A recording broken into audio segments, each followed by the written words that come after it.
Hey Pack, it is an up week and I'm so glad to be here with you for this up week video. You'll remember on Sunday how we talked about God's kingdom. We talked about Isaiah 11 and I told you the story about a garden. The garden in my backyard that I grew and that became my kingdom. And you'll remember in that garden there was a stump. And truth be told, I created that stump with a chainsaw and I turned it into a throne, and in that throne I could overlook my new little green kingdom.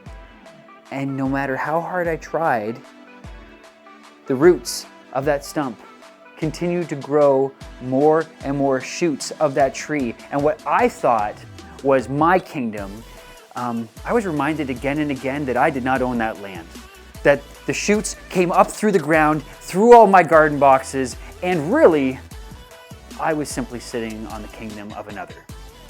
And we related that to our own lives. We related that to how Israel was looking at their own city, their own Jerusalem that was essentially a stump, walls knocked down. They're waiting for their kingdom to be revived. And there's the promise coming from Isaiah that a new king is coming and that his kingdom will supersede everything. So, the question is, where in my life do I actually build my kingdom over top of God's? If Jesus is this great king and this is his kingdom and he's building it, where do I try to just shove him into my own life? Where do I, in a sense, build my own garden on top and be like, no, this is my place. Let me call the shots. And really, where do I need to submit to his kingdom? Light bulb for me was time.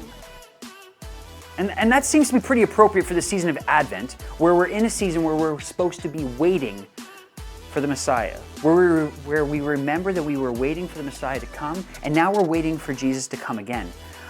So again, my light bulb was, I don't like sharing time. I don't like sharing authority over my time. In fact, I'm really impatient. And if I had it my way, I would have had all of my dreams come way sooner. I would have all the things that I hope for arrive yesterday. And I would encourage you to ask the same question for you. Where do you build a kingdom over top of God's kingdom? Where do you not want to give up authority or control in your own life?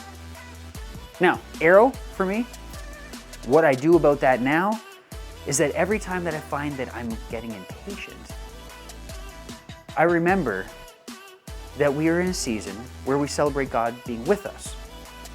And that means that we can also wait with God. We can wait with Jesus. So I ask him, God, what are you doing here?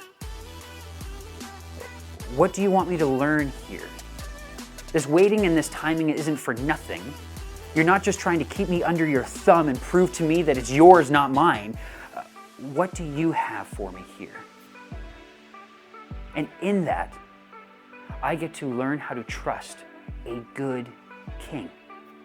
I can trust a king who's looking out for the small people, who's looking out for others, and then I get brought into his kingdom. And there, I find my place. I find peace. And that's my prayer for you as you talk with your house church members as well. So again, find that place in your life where you were trying to reign. And then submit and wait with him and find your place in his kingdom. Have a great time meeting and talking with one another, even while you're doing this virtually. And then also be sure to be praying for your neighbors, your family members, and your friends, because we want to welcome them into this kingdom as well. Have a great up week. Talk to you guys later.